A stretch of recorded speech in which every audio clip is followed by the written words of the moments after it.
Muy buenas noches a todos. Bienvenidos a este webinar Gabrica. En la noche de hoy tenemos una charla muy interesante de nutrición con la doctora Luz Ángela Vanegas. Y para dar inicio, vamos a dar paso al doctor Michel Cardona, gerente de desarrollo y aprendizaje de Gabrica. Doctor Michel, buenas noches. Luis, muchísimas gracias, muy amables a los asistentes. La doctora Luz Ángela Vanegas, ella es médica veterinaria con un magíster en ciencias animales de la Universidad de La Salle, tiene más de 20 años de experiencia como asesora integral en medicina veterinaria, ha trabajado en la industria farmacéutica humana y veterinaria, en producción frigorífica, en nutrición animal, en el sector comercial y en la academia.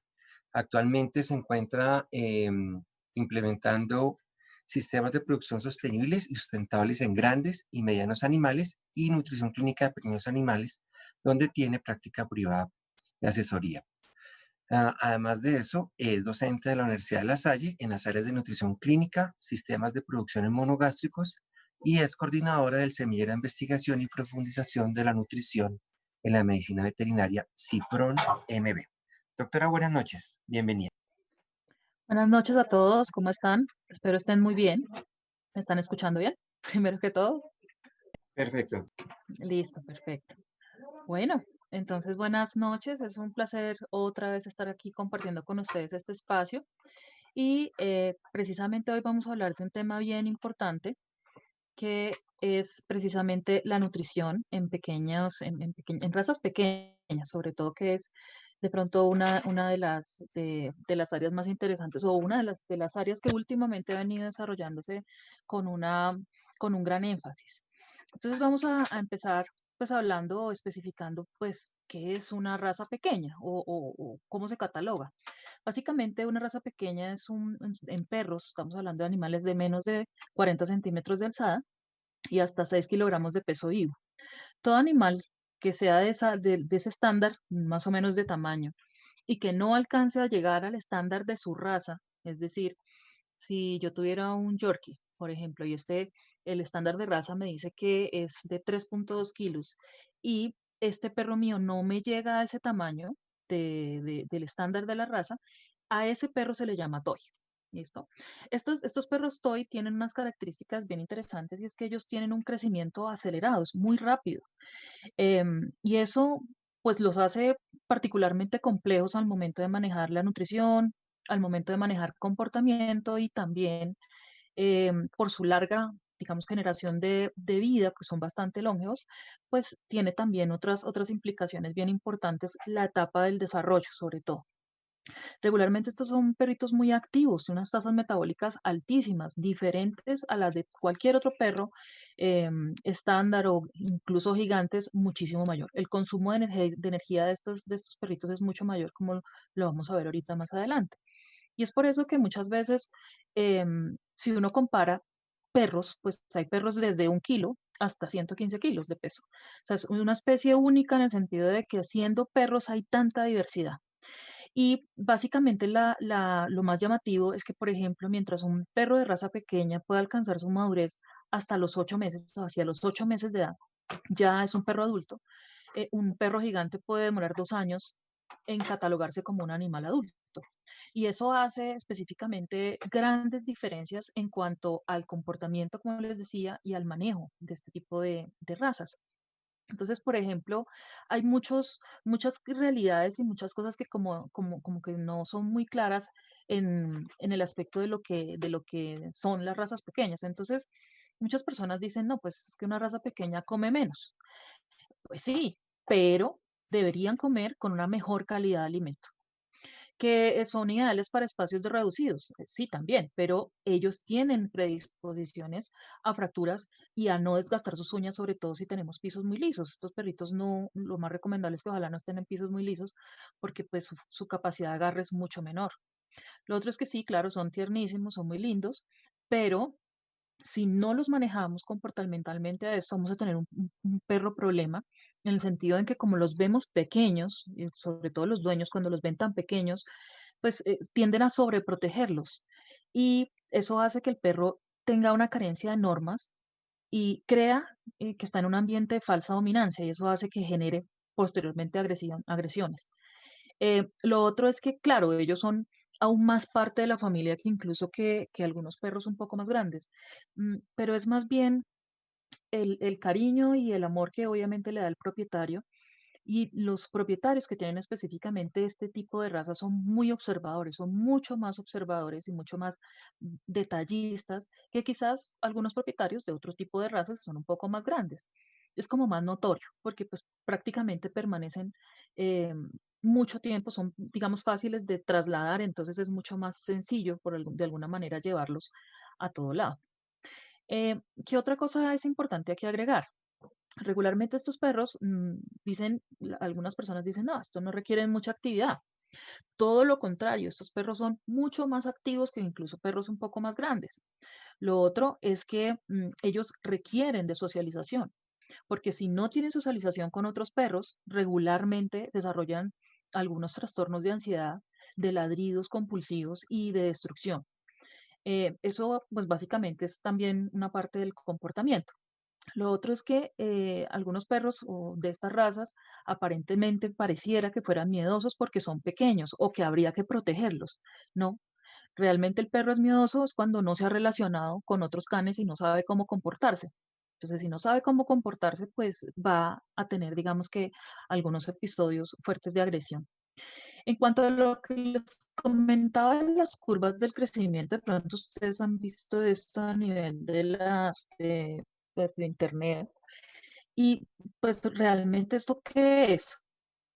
Básicamente aquí hay una diferencia entre unas curvas de crecimiento de perros pequeños y una de perros, pero lo importante que hay que entender aquí es que regularmente la primera etapa, el crecimiento de una especie se divide, digamos que en tres etapas.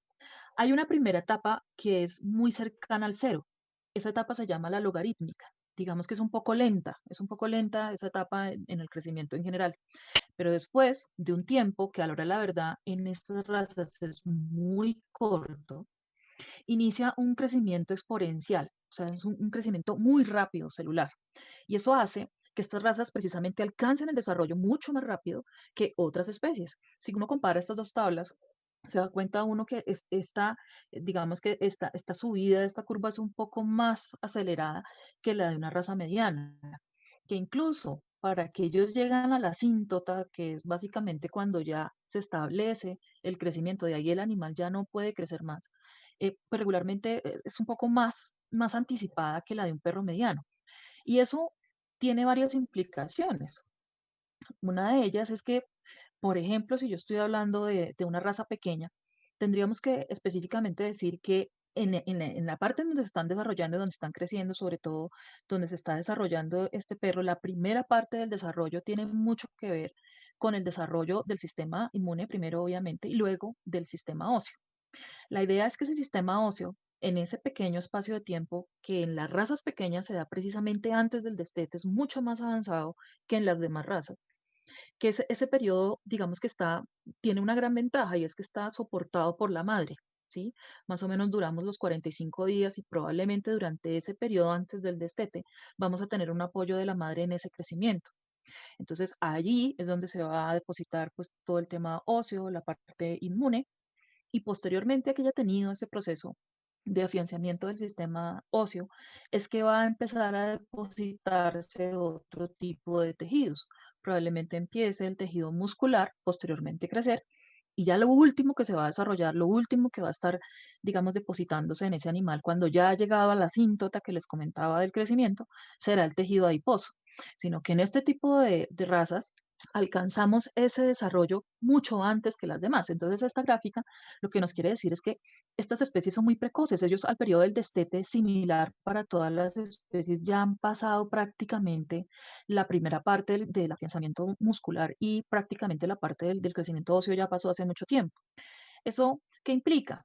Que estas razas, como ya ocurrió ese periodo muy rápido, antes del destete o incluso muy alrededor del destete, probablemente tengan más predisposición a tener problemas de obesidad que otras razas que se demoran un poco más.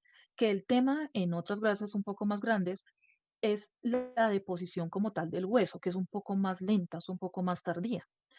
Eso ya de plano le especifica a uno que estas razas tienen diferencias en cuanto a sus requerimientos nutricionales, que ese es el tema. Básicamente, Aquí tenemos una curva de cómo aumenta el peso diario en cachorros. Y pues regularmente lo que nosotros hacemos en la práctica es que, bueno, si el animal tiene, calculamos el peso del adulto, ya cuando este perro esté adulto.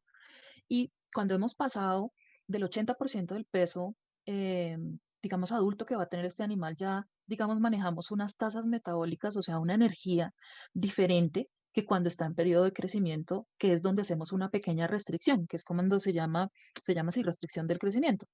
Es cuando necesitamos que el animal, los requerimientos o lo que consuma del alimento que está consumiendo en ese momento, pues sea utilizado para metabolizarlo en hueso y metabolizarlo en músculo. Pero que ese metabolismo sea más bien lento en el sentido de que ese hueso quede muy bien formado para que cuando le pongamos peso encima, es decir, músculo encima, no haya ninguna dificultad. Entonces, digamos que hay varias formas de medirlo, pero pues esta tabla que es muy sencilla, que es el aumento de ganancia diaria en cachorros, y básicamente nos habla que un perro adulto, por ejemplo, de una raza pequeña, tendría que incrementar más o menos unos 6 gramos por kilogramo de peso adulto, y comparado con un animal que es un poco más grande, por ejemplo, tamaño gigante, vemos que son 3 kilos, 3 gramos, perdón, por kilogramo.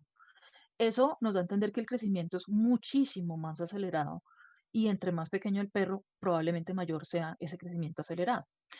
Esta tabla es un poco enredada, un poco de cosas ahí, pero básicamente estos son algunos estudios que se han desarrollado precisamente evaluando diferentes tipos de alimentos balanceados normales, es decir, no necesariamente para la especie, la raza pequeña, sino en general.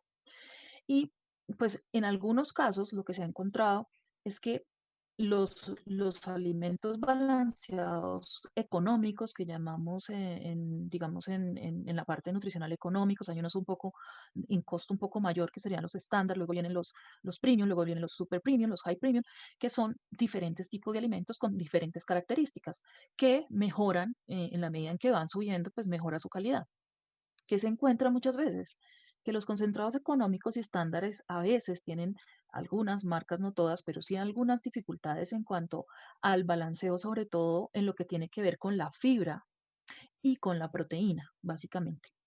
Y regularmente hay otro problema también incluido con el tema de los minerales.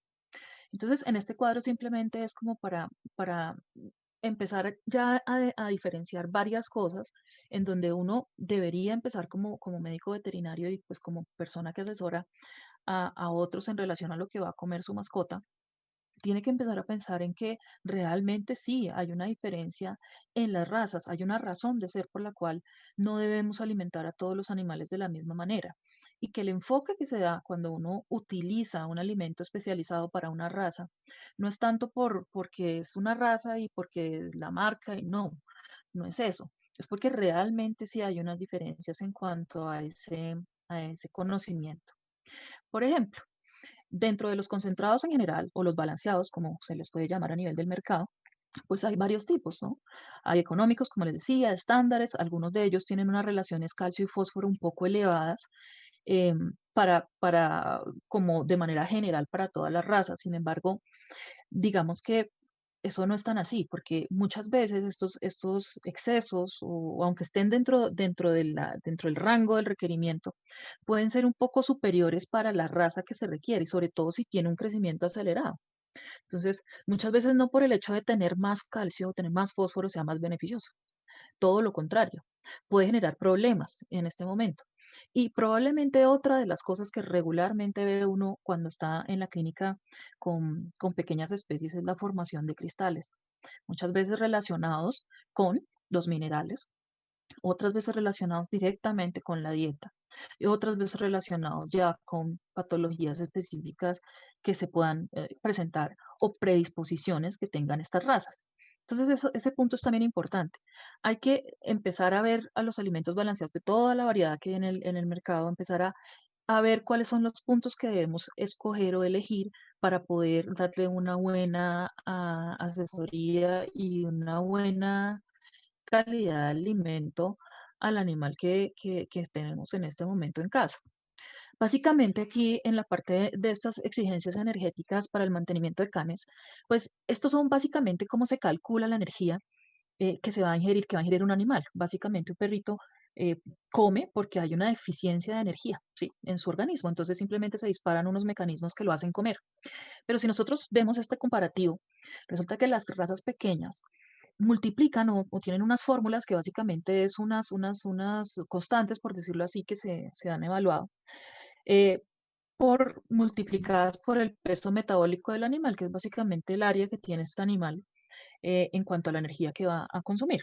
Y si nos podemos a detallar un poquito la fórmula, encontramos que un perro de raza pequeña, dentro de la gran variedad de fórmulas que hay para hacer esto, que pues la idea es manejarlas por la NRC, que son los que pues realmente manejan muy bien todo este tema de tasas. La AFCO también tiene pues la misma o similar información.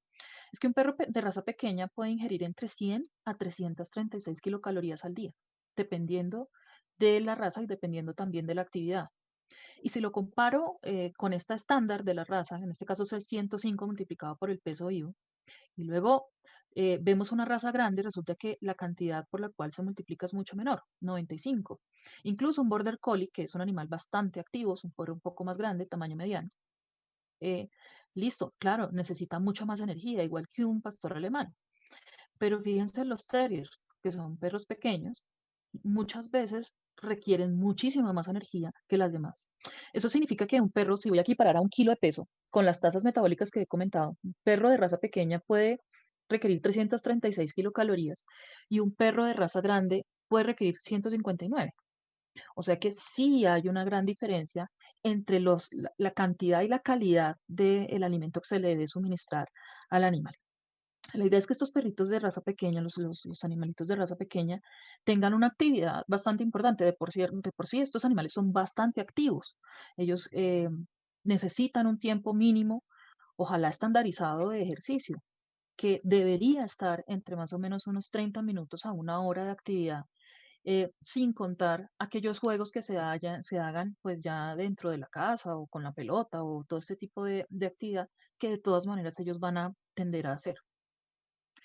¿Por qué se requiere entonces una alimentación diferente si igual son perros? Pues básicamente sí, son perros, pero sus requerimientos energéticos, como los vimos, son mayores. Por tanto, necesitamos que haya una mayor densidad de nutrientes, es decir, que en lo poquito que se coman, porque igual su tamaño de estómago es mucho más pequeño, que en lo poquito que se coman vaya una gran cantidad de energía que les alcance para cubrir el requerimiento energético de sus necesidades. Por tanto, también necesitamos otro pequeño detalle, es que no solamente sea que lo poquito que se coma genere la energía que requiere el perrito, sino que también la digestibilidad de ese alimento sea alta. Es decir, estamos hablando de digestibilidades superiores al 85-88%, que son alimentos realmente muy buenos, donde la pérdida, digamos que por materia fecal y por otro tipo de pérdidas, no es mayor. Entonces, necesitamos un alimento denso, pero también necesitamos un alimento altamente digestible. Pero también necesitamos ver la diferencia entre cómo come un perro mediano y cómo come un perro adulto o un perro grande en relación a un perro pequeño, que de pronto tenga una diferencia en el tamaño de su boca. Básicamente que hay muchos perros braquicéfalos, algunos dolicocéfalos. El caso es que el tamaño de la croqueta y de la partícula del alimento, porque estamos hablando aquí tanto de alimento seco como parte de alimento húmedo, tiene que ser un tamaño consecuente con la forma en que el animal come. Porque si está muy grande esa partícula, ese alimento no se va a digerir bien. Y entonces el perro va a empezar a perder nutrientes. Es cuando vemos unas grandes materias fecales de un perro tan pequeño. Básicamente porque no se controla ni el tamaño de partícula ni la densidad de los nutrientes. Ahora, estos perros, digamos que dentro del común denominador de este tipo de razas, sí, si vamos a ver, tienen un mayor requerimiento de calcio y fósforo en la primera etapa del desarrollo, precisamente porque allá en esa primera etapa es donde está generando el hueso, que después obviamente va a superponerse al tema muscular. Y lo otro es que no todas estas razas, y en general, las razas en general, no todas tienen igual tolerancia a ciertos nutrientes, ¿no? No todas pueden digerir bien todo tipo de proteína, y hablo de proteína animal o vegetal, o todo tipo de carbohidrato, o todo tipo de fibra, o todo tipo de lípido, porque hay ciertas diferencias fisiológicas, digamos, no tanto fisiológicas, sino en el proceso digestivo que tienen estas especies y predisposiciones sobre todo. Básicamente, eh, claro, si yo tengo aquí problemas, tengo diferentes razas con diferente forma de consumo y de boca y de todo esto, pues yo puedo tener muchos problemas.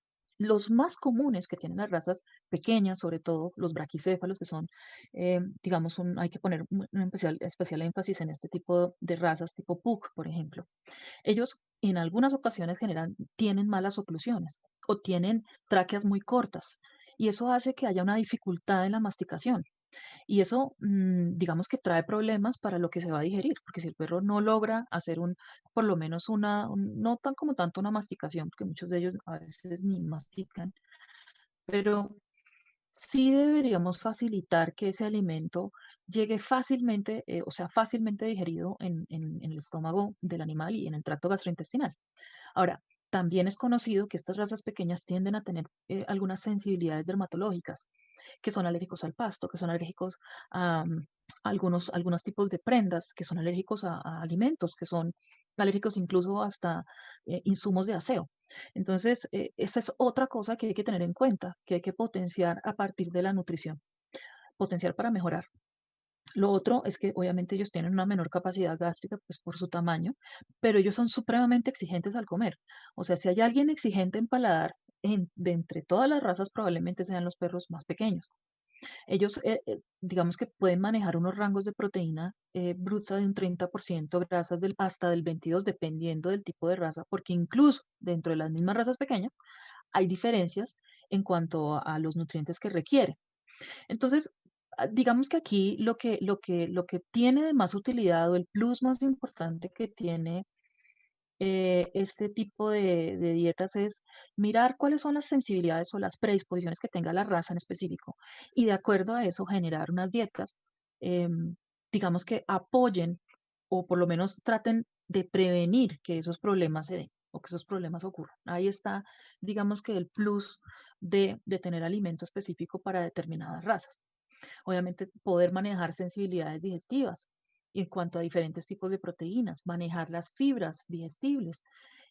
Básicamente, esa digamos que sería la principal relación. Entonces, las dietas de los perros deberían manejarse según raza y según susceptibilidad. Obviamente son muchas razas, es difícil tener concentrado para todas las razas y por eso inicialmente hablamos de razas todo genérico, ¿sí? Pero en este momento ya la investigación nos ha dado una gran indicación sobre diferencias específicas de las mismas. Entonces, esto va enfocado es a mejorar la calidad de vida de estos animales que tienen larga vida y que pues precisamente por esa larga vida, si no la cimentamos desde el principio, desde que son cachorros, probablemente más adelante vamos a tener problemas un poco más serios en cuanto a esas predisposiciones. Básicamente, aquí como para darles un ejemplo de cómo se maneja diferente el tema, resulta que aquí yo tengo comparado dos tipos de razas, o por lo menos el terrier frente a otras. Ya vimos que el terrier tiene unas características especiales en cuanto al requerimiento energético, que es superior incluso al de otras razas también un poco activas. Es que ellos regularmente, los terriers, requieren mayor aporte proteico, pero resulta que por las sensibilidades que ellos tienen a nivel hepático, regularmente ellos pueden presentar fácilmente hepatitis, pueden presentar hepatitis por acúmulo de cobre.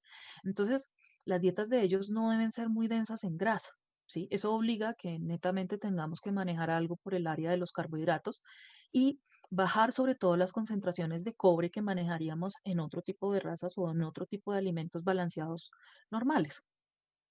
¿Por qué? Pues porque el cobre en algún momento tiende a acumularse en el hígado, causando, pues digamos que algunas patologías bastante severas en estos animales, incluso hasta con efectos dermatológicos también. Entonces, en este caso, lo que habría que hacer es que sean bajas en cobre, pero si es imposible que no podamos llegarle al balanceo, que es lo que prácticamente hacen las casas comerciales para poder pues, organizar esto, porque no es tan fácil, son casi por lo menos unos 80 componentes nutricionales los que habría que balancear para hacer una dieta bien hecha. eh, pues tenemos que elevar un poco los niveles de zinc para que el zinc nos ayude a controlar el cobre. Y eso específicamente en este tipo de razas. Se manejan glutaminas, cardos, digamos que otras cosas adicionales que más adelantico hablaré, pero básicamente este es un punto bien crítico para la raza terrier, los terriers en general. los Silky, los Yorkies, todos ellos. En cuanto a otras razas, pues resulta que la gran mayoría resultan como intermedias en proteína, ya es un poquito, se baja un poquito el requerimiento en proteína y más bien podemos densificar la dieta por grasa, sobre todo algunas braquicéfalas que como no pueden comer bien porque se atoran y tienen problemas con lo de la tráquea y todo esto, entonces necesitamos que lo poquito que se lo coma bien, sin atorarse. Entonces, en ese caso necesitamos que la gran cantidad de energía de la dieta vaya por lípido, ¿listo? En vez de carbohidrato. Igual los perros movilizan muy bien los lípidos, bueno, a no ser que tengan algún problema pues, fisiológico, pero de resto ellos las movilizan muy bien, mucho mejor que incluso los humanos. El caso es que en estas otras dietas el problema no es necesariamente que tenga algo alterado en el hígado, también lo puede tener, pero aquí en este caso es la presentación de cristales, muchos causados por excesos en minerales. Eh, las otras características importantes es, por ejemplo, si yo tengo un Basset Hound, un Dachshund, estos, incluso el Beagle también. Ellos, aquí el problema es el control de la obesidad, porque si se dan cuenta, estos perros son muy largos, de patas muy cortas. Entonces ellos probablemente la dieta sea un poco de mayor aporte proteico y más bien baja en calorías por el lado de los lípidos. Y obviamente mantener un balance entre el cobre y el zinc, que digamos por predisposición lo pueden manejar de una forma diferencial. Pero, por ejemplo, si yo voy a ver que si le podría poner de ese mismo alimento a un, por ejemplo, poodle o a un pequinés, este tipo de perritos, pues resulta que el metabolismo lipídico, el, digamos que eleva menos la temperatura que hacer un metabolismo por el lado de las proteínas, que es lo que indican estas dietas porque son relativamente altas en proteína. Gastar una proteína energéticamente es muy costoso y no es buena idea, porque pues regularmente terminan saliendo una cantidad de desechos tóxicos no muy buenos, entre ellos el amonio, entre ellos aminas biogénicas, una cantidad de cosas que no son muy chéveres. Entonces, en ese caso, en este tipo de animales hay que tener precaución con la porción proteica y cómo vamos a balancear la parte energética, que regularmente se balancearía más por lípidos, en este caso, que por carbohidratos y obviamente con la ayuda del bicarbonato, sodio, cloruros, para tratar de controlar específicamente en estos braquicéfalos el problema de los cálculos de oxalato, que son los que regularmente se presentan en estas razas. Y si hablamos del Yorkie, de los terriers, aquí en estas razas tenemos un mayor aporte proteico, pero el manejo es intermedio en las calorías, sobre todo las que vienen por lípido. Son muy bajas en cobre, se parecen mucho a las de los Basset Hound, pero con la diferencia que aquí en estas especies ya hay una mayor presentación es de cálculos de estruita, precisamente porque o sea, se tiende a subir un poco más la proteína. Entonces, aunque nos demos cuenta que son diferentes razas, o sea, son razas pequeñas, mire que no todos funcionan de la misma manera y no todos tienen la misma predisposición. Se parecen, pero no es la misma predisposición. Entonces, eso hace que cada vez evolucione más, digamos, la forma en que estamos alimentando a las pequeñas especies. Eh, por ejemplo, ya se sabe y es conocido que, por ejemplo, los Fox Terrier tienen un problema ahí en los coeficientes de digestibilidad relacionados con otras especies, es decir, por decir, no decir menos, pero no tan bien como por ejemplo otras especies. Por ejemplo, los requerimientos de mantenimiento en los poodles son mucho menores, ¿listo? Que los de los mismos terriers. Y mucho mayores, si los voy a comparar con los poodle contra otras razas, probablemente sean los requerimientos de mantenimiento sean mayores en estos short hairs, que son otro tipo de razas que, aunque no son tan pequeñas, pues comparativamente es muy llamativo encontrar que sea mayor, por ejemplo, la de los terrier. Y también hay una diferencia entre la tolerancia de esos nutrientes que tenemos. Entonces aquí tenemos, por ejemplo, dos características básicas de un alimento. Ahí hay uno para razas toy, hay uno para razas terrier, para terriers.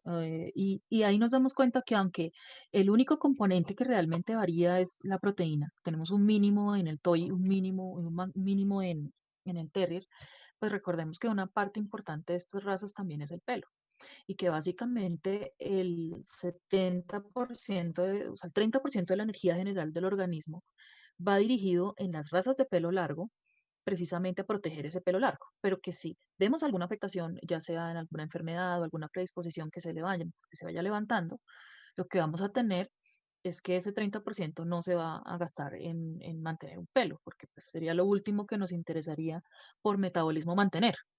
Entonces es ahí donde empiezan a ver esas dificultades de dueños, que es que se le cae el pelo, que es que el pelo está muy delgado, que es que el pelo se les enreda mucho, que es que no entendemos por qué.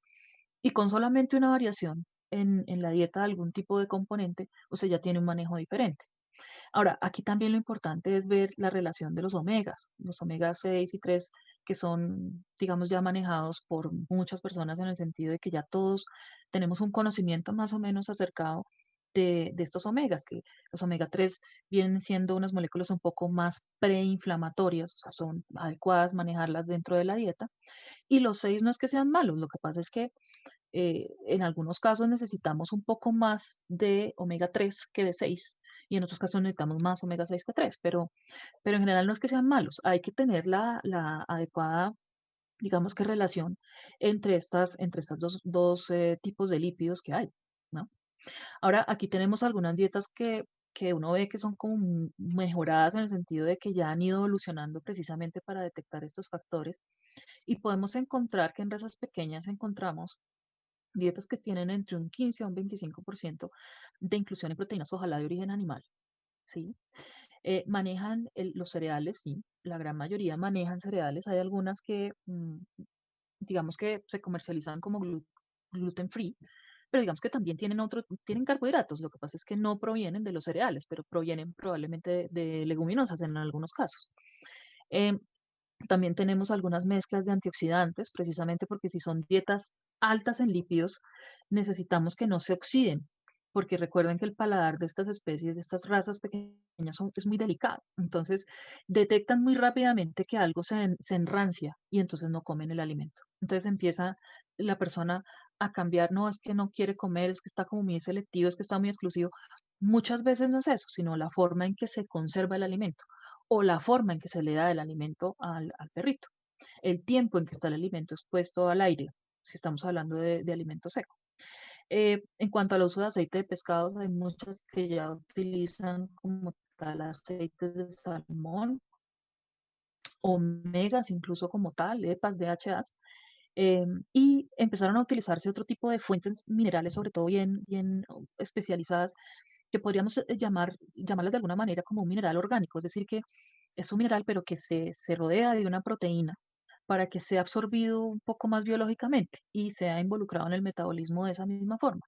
Entonces eso hace que haya una mejora en la calidad de nutrientes. Recordar que estas razas, obviamente por su pequeño tamaño, pues también tienen un recambio rápido de las células del intestino, mucho más que de pronto otras. Entonces hay que facilitarles también la operación a nivel digestivo de lo que estén haciendo. Y obviamente también se encuentran algunos que manejan algunas mezclas de especias, como por ejemplo cúrcuma, como por ejemplo extracto de romero, extracto de té, hay algunas que manejan esto ya, eh, tanto para antioxidar como para saborizar, ¿sí? Porque esa es la otra cosa importante. Digamos que ya en la medida que ha avanzado la nutrición, muchas cosas de lo que se venía manejando ya no se maneja porque sabemos que causan problemas. Entonces, todos esos saborizantes que antes existían para que el perro consumiera azúcar y todo esto ya, la idea es que en estas razas pues no se produzca, no se dé. Entonces, aquí para explicarles el tamaño de partícula y la diferencia, si yo tengo un perro toy que no sea tan abusado en su parte nasal y bucal, pues básicamente lo que nosotros necesitamos es un tipo de kiwi que sea un poco más cilíndrico, ¿sí? Y que el diámetro no pase de 8.5 milímetros, pues para que pueda ser debidamente ingerido. Y si ya tenemos un terrier, probablemente no le sirva este mismo kiwi que es cilíndrico, sino le sirva uno que sea un poco más cuadrado sí, un poco más cuadrado para que pueda él generar su masticación. O sea que esto va evolucionando mucho más allá de simplemente hablar de un tipo de dieta, sino también de la forma en que le damos el alimento a un animal. O sea que también tiene que ver la croqueta, la forma de la croqueta en la que le damos el alimento a estas pequeñas racitas. En cuanto a las predisposiciones de estas razas, pues hay gran variedad, pero básicamente uno podría digamos que agruparlas en unas cinco o seis, digamos que particularidades. Entonces, primero serían los cálculos de oxalato. regularmente en el Schnauzer Toy, ellos sufren bastante de estos cálculos de oxalato, sobre todo si hemos dado un alimento balanceado que no sea de muy buena calidad, porque regularmente estos alimentos tienen una falla en el sentido de que muchas veces la proteína viene muy relacionada con la parte de minerales. Y cuando estas dos están un poco desbalanceadas, lo que causan es bajas digestibilidades. Y al causar bajas digestibilidades pueden llevar a trastornos minerales. Entonces, básicamente esa es como una explicación muy rápida de lo que puede generar en un oxalato, cálculos de oxalato en estas razas. La otra es la enfermedad periodontal. Esa ya digamos que hay una asociación con algunas dietas, pues unas dietas vegetarianas, por decirlo así, pero cuando me refiero a vegetariano, quiero decir es que la proteína es de origen vegetal. Entonces, muy cargadas de lentejas, habas, garbanzos. Muchas veces, digamos que se ha creado una discusión en relación a ese efecto periodontal y a enfermedad miocardíaca asociada en estas razas. Hepatopatías de todo tipo, ya sea por la presencia más alta de aminoácidos de tipo ramificado frente a los aromáticos, que eso también puede ser otra predisposición que tenga si estamos manejando una proteína que no sea la adecuada en digestibilidad para este tipo de razas. Podemos también tener problemas hormonales, de hiperparathiroidismos, Cushing, bueno, lo que le puede pasar a cualquier perro, pero es un poco más específico en estas razas pequeñas, o probablemente tenga una mayor prevalencia, probablemente en este tipo de razas más pequeñas. Por ejemplo, problemas de tiroides, ese tipo de temas se maneja bastante. Lo otro es los niveles de cobre y zinc, que es algo que si usted tiene una raza pequeña debe empezar a revisar detenidamente para que precisamente no termine en una hepatopatía. Y enfermedades cardíacas que también pueden generarse en estos animales. En cuanto a las consideraciones como más detalladas o específicas para decir, está pues la consideración en enfermedad dental. Entonces, aquí lo que habría que decir es que para que un alimento sirva para limpiar un diente, donde en teoría hay varias, digamos, hay varias corrientes aquí, hay estudios que no han encontrado ninguna diferencia entre el uso de dietas húmedas frente a dietas secas. Otros que han encontrado que aunque la dieta seca puede mejorar eso en parte, el problema es que en la única parte en donde puede ocasionar limpieza de ese diente es donde el diente entra en contacto con el kiwi. Si no entra en contacto con el kiwi, pues simplemente no hay limpieza del diente y pues obviamente van a presentar lo que ustedes ven aquí, pues una mala higiene oral. Ahora, si el perro aparte de eso presenta oclusión, pues no hay kiwi que pueda resolver ese problema, ¿no? Entonces, en este caso, pues realmente lo que se puede hacer desde la parte nutricional, pues son varias cosas. Uno, podemos utilizar varios antioxidantes de tipo, digámoslo así, vegetales, polifenoles Ts, los mismos omegas que son preinflamatorios, pero también hay sustancias como por ejemplo los fosfatos, los hexametofosfatos de calcio, que ellos lo que hacen es ligarse con la saliva y evitar que se formen esas concreciones de cálculo en la boca. Entonces, esa es otra opción que se puede facilitar a través de la alimentación del animal. También tenemos otras cosas que deberíamos incluir, que en este caso pues serían los antioxidantes, que realmente sirven para todas las especies, pero en este caso se han incluido en forma de polifenoles, de flavonoides, de zumos de frutas, cítricos, carotenoides, incluso algunas algas, que tienen estas capacidades. Como el metabolismo es tan rápido, pues hay mucha mayor generación de radicales libres y probablemente estos hay que ayudarles a contenerlos, pues para que no nos vaya a generar un problema en las demás células. Entonces, por eso las inclusiones de selenio, zinc, de aceites de borraja son buenas en este tipo de dietas. ¿Qué más debemos tener en cuenta? Realmente para estas razas es muy importante, sobre todo ver lo que les decía de la proteína. Muchas veces cuando vemos fuentes en el mercado que, por ejemplo, diga algo así como harina de vísceras de pollo y harina de carne y hueso, esas fuentes muchas veces son mucho más cargadas de minerales que otras, que las carnes separadas mecánicamente o que las harinas de carne como tal, o bueno, de este tipo de componentes, y hacen que sean de mejor digestibilidad. Entre más minerales haya en el componente en general del alimento, menor digestibilidad va a haber del mismo. Y estas razas pues realmente no operan cuando hay una baja digestibilidad del alimento. Les va muy mal. Entonces, tenemos que fijarnos en eso, pues para mantener una buena calidad de vida de nuestra mascota. Y lo otro es que regularmente las dietas estándares son las que manejan esto. Muchas veces tienen, lo ideal es que tengamos menos del 5% en fibra, porque la fibra también causa una digestibilidad, una disminución en la digestibilidad. Bueno, si nosotros lo que buscamos es que el perro pierda peso, porque ya tiene un problema de obesidad, bueno, se buscará un alimento que tenga esas condiciones, pero con una proteína de excelente calidad, de altamente digestiva, y que no tenga ese detalle de tener unos minerales ahí como atravesados que no nos estén ayudando para la alta digestibilidad que requieren este tipo de razas, por el crecimiento y pues lo mencionado. Los omega 3, perfectamente ya lo hemos mencionado, son preinflamatorios, incluso a nivel de salud oral. Se sabe que hay una disminución en la inflamación cuando son utilizados a nivel de dieta. En este caso hay también varias discusiones en relación que si aceite de linaza, que si aceite de pescado. Pues yo lo que podría decir es que toda fuente para un perro será mucho mejor la biológica. En este caso, el aceite de pescado es una buena opción porque pues ya viene con sus cepas y sus DHA. La linaza se puede utilizar en perros, claro que sí. El problema es que es de uso limitado. O sea, la enzima que logra hacer este traspaso de los omega 3 a los cepa, que son los que finalmente van a causar el efecto preinflamatorio, es limitada en el perro. Y en el gato ni se diga, si allá sí no hay nada que hacer. Pero digamos que en este caso unas fuentes buenas podrían ser el aceite de pescado y otro tipo de extractos que se están utilizando últimamente en el mercado para poder generar una mejor movilidad.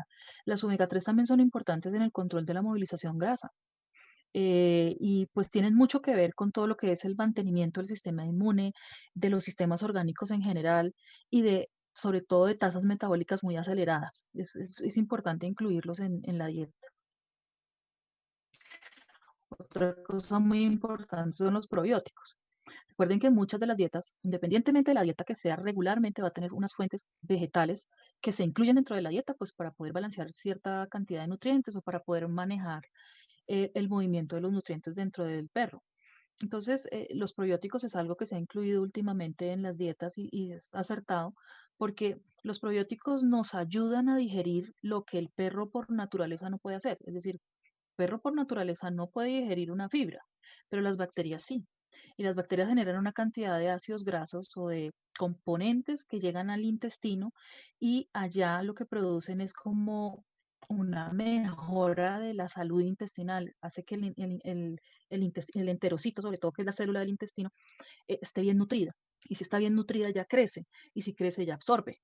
Entonces eso hace que esto sea realmente una muy buena cosa. Además que los probióticos también producen ciertas sustancias dentro de sus procesos metabólicos que excretan al medio intestinal y digamos que sueltan ciertos componentes que son importantes para, por ejemplo, macrófagos a nivel del sistema inmune en placa de Peyer, por ejemplo. Y eso hace que mejore, se dé una estimulación o más bien insumos para el sistema inmune, porque no es lo mismo estimular un sistema inmune que darle insumos para que tenga ahí reservados y en caso de que lo necesite, se los doy. Eso es otra cosa que hay que identificar. No es lo mismo, de verdad, y eso es bien importante. A veces escuchamos, no es que le voy a estimular el sistema inmune al perro, pero ¿para qué se lo va a estimular? Estimularlo es ponerlo activo. ¿Y para qué? ¿O contra qué? ¿O será que usted lo que necesita es reservas para el sistema inmune, que es otra cosa? Entonces, ahí hay que tener una diferencia importante. Están otras sustancias como los MOS y los FOS, que son prácticamente fibras dietéticas que prebióticas, es decir, el probiótico es la bacteria buena que está en el sistema digestivo. El prebiótico es lo que come la bacteria. Entonces, regularmente en las dietas hay que procurar que estén este tipo de sustancias. Son unas fibras específicas que traen algunos tipos de alimentos, por ejemplo, la chicoria, por ejemplo, las pulpas de remolacha, los extractos de, bueno, las inulinas, las cáscaras de soya, probablemente tengan algunos de estos componentes que sirven para mantener la salud intestinal porque son fermentados por las bacterias. El perro jamás va a fermentar esto porque no tiene enzimas para eso, pero nos sirven para mejorar la salud intestinal. Mientras haya salud intestinal, su perro no va a tener problemas de diarrea una semana sí, una semana no, y eso muchas veces tiene que ver con la integridad del intestino. Y pues hay muchísimas más fuentes, pero digamos que dentro de las más importantes se caracterizan los MOS y los FOS. Los MOS son los manano-oligosacáridos. Muchas veces ellos lo que previenen es que las bacterias que están en el intestino, porque hay muchos tipos de bacterias, pero hay algunas que son copatógenas y algunas que son patógenas, evitar que se adhieran a la membrana. Entonces, eso es lo que logran los manano-oligosacáridos. Son muy importantes, sobre todo en estos animales carnívoros modificados que igual pues tienen una alta cantidad de proteína en sus dietas y que pues obviamente muchas de las bacterias que van a estar ahí son patógenas. Tenemos otros componentes nutricionales importantes en estas dietas, pero básicamente aquí lo importante es cómo es que seleccionamos la fuente biológica que le vamos a suministrar al animal, ya sea en comida húmeda o en seca. El componente nutricional es lo importante para que, basado en los componentes nutricionales y en la cantidad y la calidad de proteína que le vamos a suministrar, basado en un análisis, obviamente, de lo que dice en la etiqueta que tiene el alimento, podamos hacer una buena elección de esto mismo. Entonces, básicamente aquí la idea, pues para ir cerrando el tema es que hay gran variedad de dietas comerciales para razas pequeñas y es que es necesario que las haya, porque no todos los perros son iguales, como vimos, y no todos funcionan de la misma manera ni manejan su metabolismo igual. Entonces es necesario que haya diferentes tipos de partículas, diferentes tipos de kibbles, diferentes tipos de alimentos, tanto húmedos como secos, enfocados en las diferentes razas de acuerdo a su forma y a su actividad también.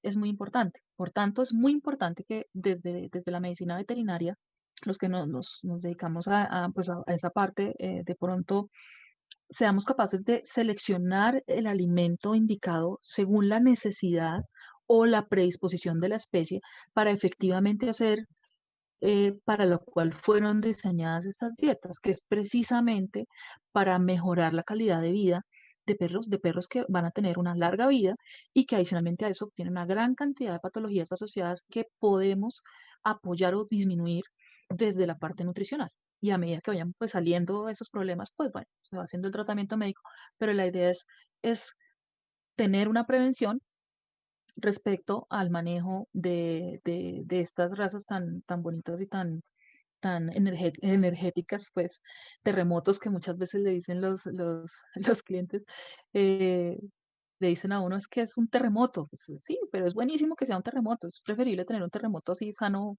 bien, que de pronto un animal que por no haberlo nutrido de la forma adecuada tenga, digamos que, problemas mucho más serios en la posterioridad. Bueno, pues básicamente eso era lo que tenía preparado para comentarles en relación a hoy a las razas pequeñas. Entonces quedo pues a su disposición en caso de que tuviesen alguna inquietud o alguna Vale, pregunta, pues Ángela, aquí muchas estoy, gracias. con mucho Muy gusto. bien, muchas gracias. Muy bien. Entendido entonces por qué es lo que se necesita buscar en un alimento para un perro de raza pequeña. Sí. Excelente. Bueno, ¿quién está conmigo para las preguntas? Doctor, buenas noches, estoy yo. Doctora, nos preguntan, nos pregunta la doctora Carolina Maldonado sobre problemas renales, ¿el porcentaje de proteína se debe bajar o se debe mantener? Gracias. Ok, mira, eso de los problemas renales hay que evaluarlo bien, porque si, por ejemplo, el perrito no tiene en este momento una pérdida como tal de proteína por la orina, o sea, no está habiendo pérdida como tal, no hay necesidad de hacer restricción.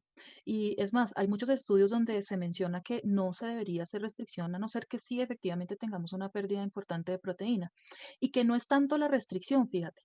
Resulta que el problema del riñón no, o sea, por la parte nutricional, no viene tanto del tipo, no viene de la proteína, viene realmente del fósforo que incluye la proteína, ¿sí? Entonces, tanto la proteína animal como la proteína vegetal tiene fósforo. Lo que pasa es que hay unas fuentes proteicas animales que tienen más fósforo que otras. Entonces, por ejemplo, en ese caso, lo que yo te diría o lo que yo recomendaría es, bueno, vamos a buscar un alimento que tenga cierto tipo de fuentes. ¿Cuáles? Entonces, sería el huevo, que tuviera productos, que tuviera, por ejemplo, lácteo en el sentido de proteína láctea, que tuviera, por ejemplo, proteínas blancas como pavo, pollo, a veces hay animales, estas razas pequeñas son complejas porque casi que todos o la gran mayoría, bueno, de los que pues he visto que ya llegan con mucho problema, tienen también problemas dermatológicos. A veces es complicado encontrar, pero pues se pueden utilizar fuentes como conejo, otro tipo de fuentes que sean bajas en los niveles de fósforo que manejan. Obviamente está la soya también, que pues se le quitan esos enlaces también.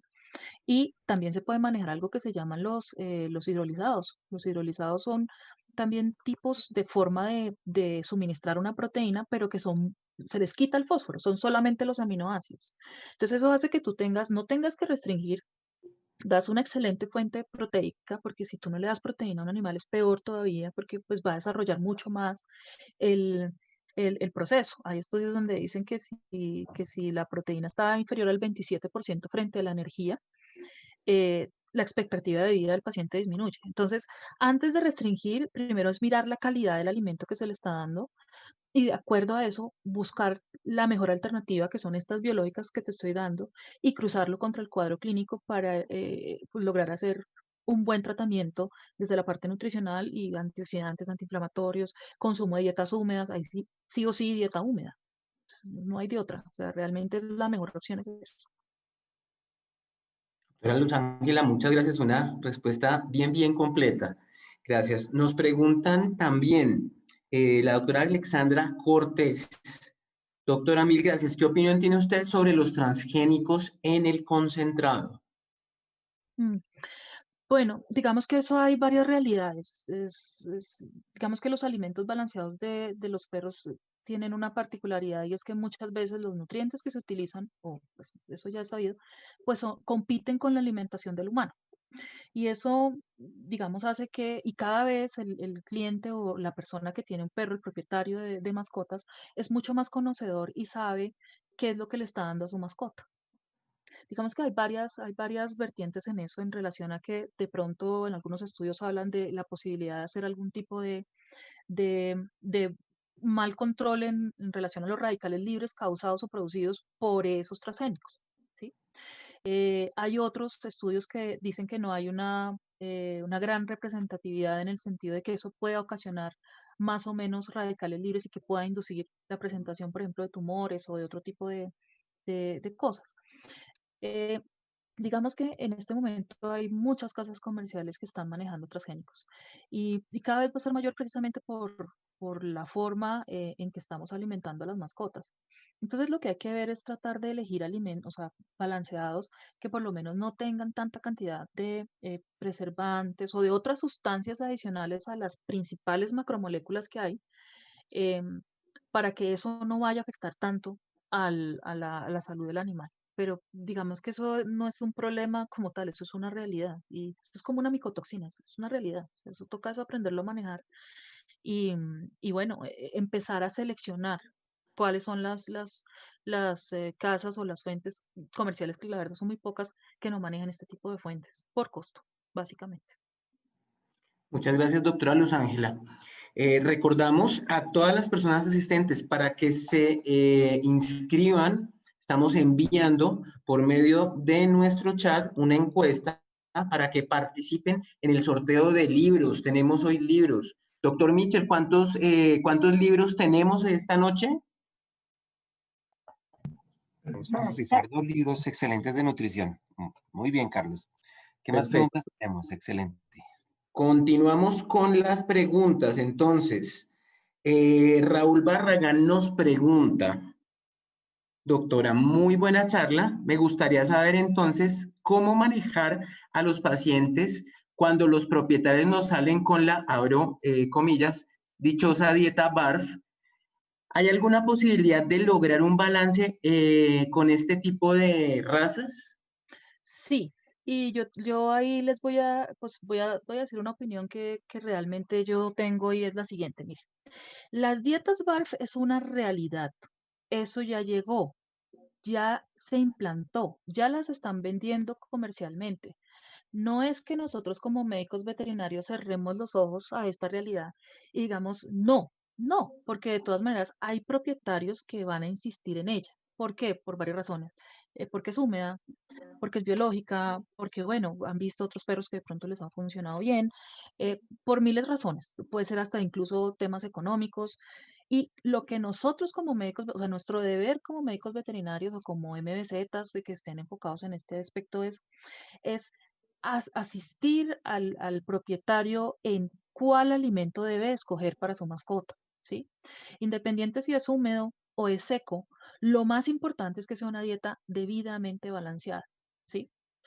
En el mercado hay muchas cosas que se están vendiendo que pues no tenemos esa certeza, pero nosotros sí tenemos que estar preparados para ver una etiqueta y saber si efectivamente lo que dice en esa etiqueta es lo que se requiere para ese animal y poder determinar si efectivamente eso es lo que nos va a servir para controlar eso. Pero no tanto desecharlo, ¿sabes por qué? Porque regularmente si tú le dices que no, él va a buscar a alguien que le diga que sí. Así pasa con regularmente algunas personas.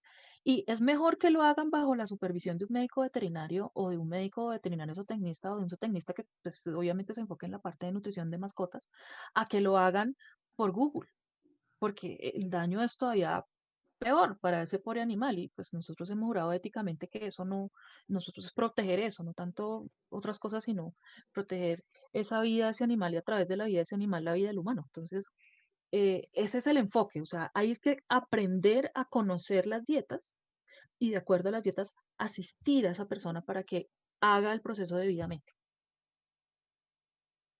Perfecto, doctora Luz Ángela, gracias por esa excelente respuesta. Bueno, nos pregunta la doctora Lorena Gómez.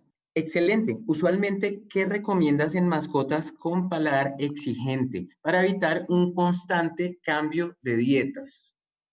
Mira, ese tema es un tema que incluso para las cosas comerciales se convierte en un problema y ya hay muchas cosas que pueden mejorar ese factor.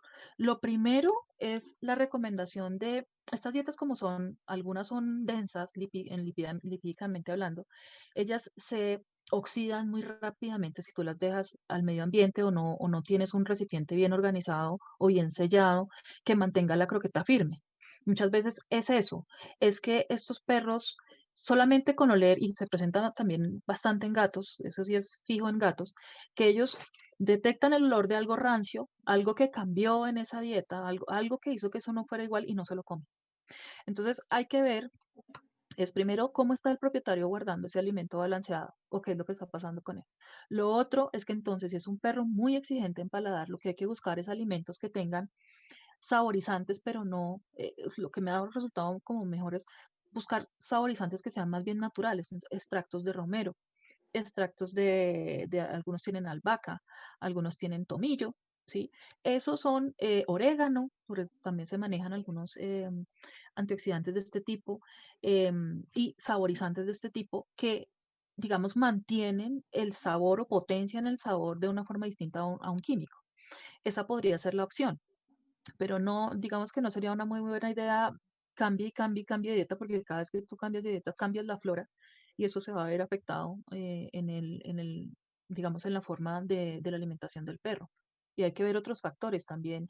Muchas veces el problema de estas razas es que precisamente el dueño es muy sobreprotector en muchos casos, porque pues es que es tan chiquito, pobrecito, y es un perro. Entonces, muchas veces esa sobreprotección genera que este perro manipule también al dueño y pues ante que es que no ha comido en 5 horas, pues la persona se angustia y empieza a darle otras cosas. Entonces, hay que también dirigir a las personas sobre cómo debe eh, manejar la parte comportamental de este perro, que aunque sea pequeño, no significa que no sea un perro, que se pueda defender. Incluso hay perros más pequeños que muerden mucho más comúnmente que los perros grandes. Entonces, básicamente sería como ese manejo de potencializadores de sabor, que ya hay incluso en el mercado bastantes casas que tienen estos estos saborizantes, perdón. Muchas gracias, doctora Luz Ángela. Bueno, recordemos, inscribirse en la encuesta para que puedan participar en la rifa de estos libros de nutrición, unos muy lindos libros que tenemos hoy para todos.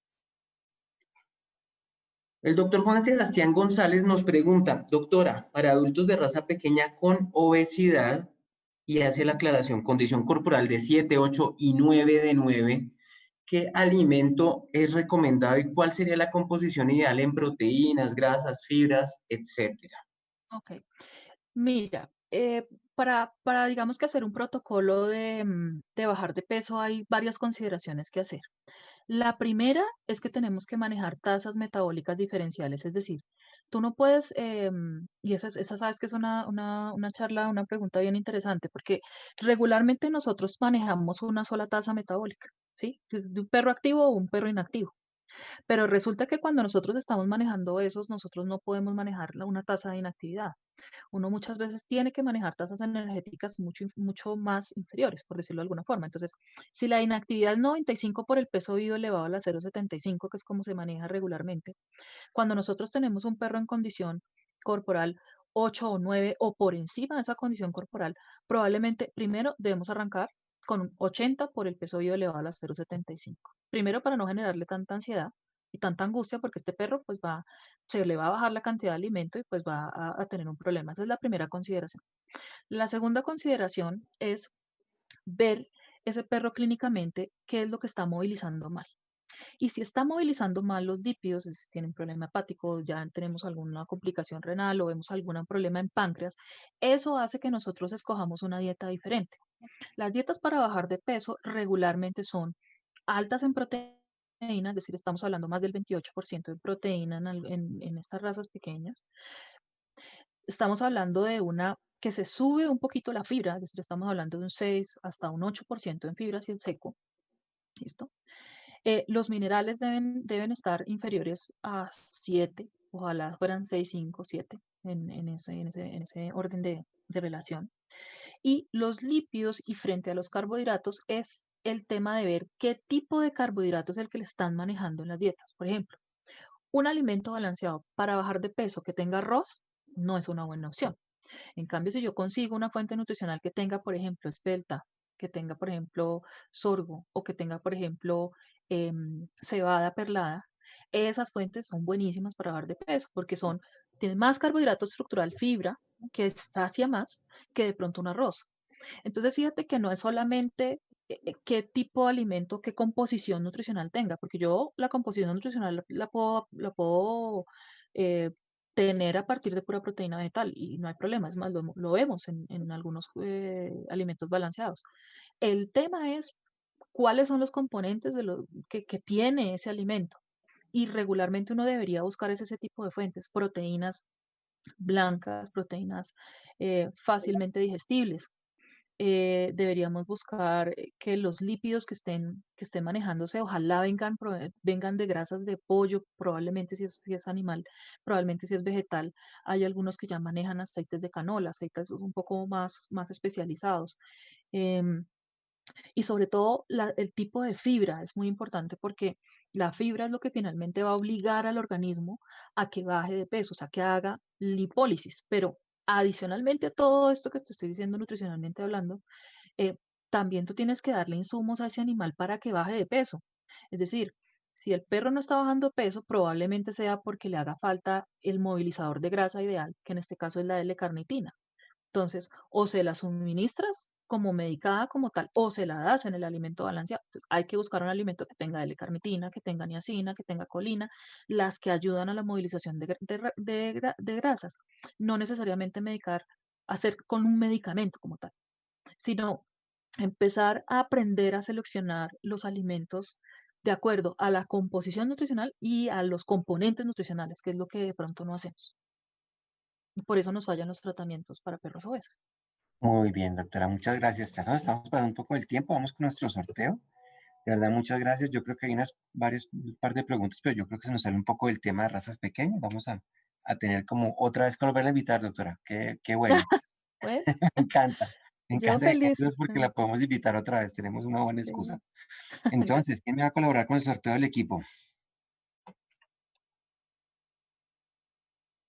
¿Está Jacqueline o Laura? No, yo sí, es que no podía abrir el micrófono, Muy bien, perdón. Jacqueline. Listo, ¿qué vamos a sortear hoy?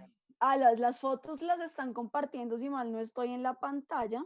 Ah, estas son. Muy bien. Sí, señor. Y ya vamos a proceder con el sorteo. Tenemos 39 personas inscritas. Venga, les comparto yo mi pantalla para que ustedes vean. Estos son los 2 libros, Guía Práctica para el Control de Peso y ya no está, y Manual Práctico de Nutrición Clínica en el Perro y el Gato. Entonces voy a compartir mi pantalla para hacer el sorteo y posterior a eso mostramos las demás actividades que tenemos para ya el transcurso de la semana. Esta charla que está ahí proyectada está para el día jueves 10 de septiembre. Es con el doctor Juan Camilo González y está asociada como mucho al tema etológico y de comportamiento y se llama eliminación inadecuada y marcaje en gatos. Entonces, pues para esta charla los esperamos, así que bueno, voy a compartir mi pantalla en este momento para que ustedes vean todo el proceso de la rifa. ¿Me confirman si la están viendo ahí, por favor? Sí, sí la estamos viendo.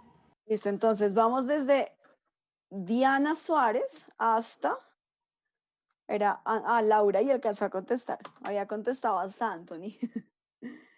Entonces vamos a colocar nuestros ganadores, nuestros participantes acá. Permítanme un segundito ya. Listo, perfecto. Entonces, desde Diana hasta Laura. Y vamos a ver quiénes son los ganadores de esta noche. ¿Qué libro vamos a rifar primero? Si alguien me indica, por favor, qué libro vamos a rifar primero. ¿Cuál vamos a rifar primero, Carlos? ¿Tienes ahí o Laura? Bueno, vamos a rifar el de Guía guía. práctica. Ajá, guía práctica.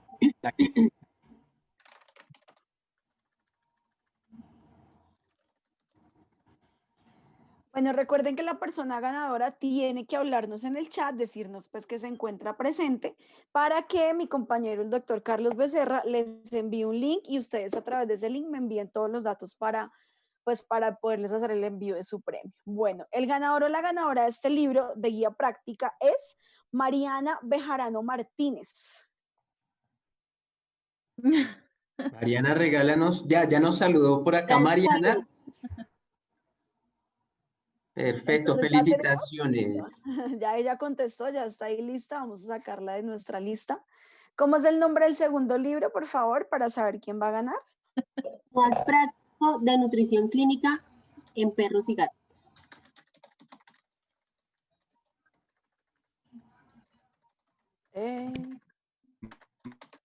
Listo. Poneme. Bueno, vamos con este libro. Recuerden, la persona ganadora, por favor, que nos hable. Ana Julia Urrego. Ana Julia, por favor, contéstanos en el chat. Ana Julia. Ana Sí. Julia, acá nos saludó, listo. Felicitaciones, Ana Julia, que es la feliz ganadora de este manual práctico de nutrición clínica. Le estaremos enviando el link por interno. Listo, ya tenemos entonces nuestros 2 ganadores. Yo entonces procedo a no compartir más mi pantalla, pues para poder Muchas gracias, colocar Jacqueline. otra información. Doctora Luz Ángela, muy amable, muchísimas gracias. Creo que cumplimos el cometido de nuestro objetivo para el día de hoy. Bueno, Como le digo, yo creo que entonces nos toca invitarla otra vez. Qué bueno tenerla acá pues con es que es nosotros. bueno. La verdad, el tema de la nutrición necesita mucha difusión para hacerlo Sí, bien. no, Ujú. y así de esta manera tan práctica, didáctica y profesional, excelente. A todos nuestros participantes, muy amables por su tiempo, muy gentiles.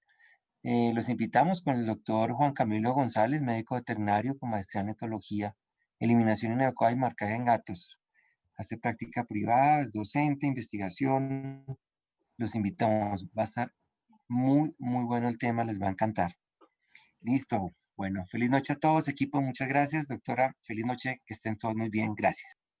Muchas gracias. Hasta luego, que estén muy bien.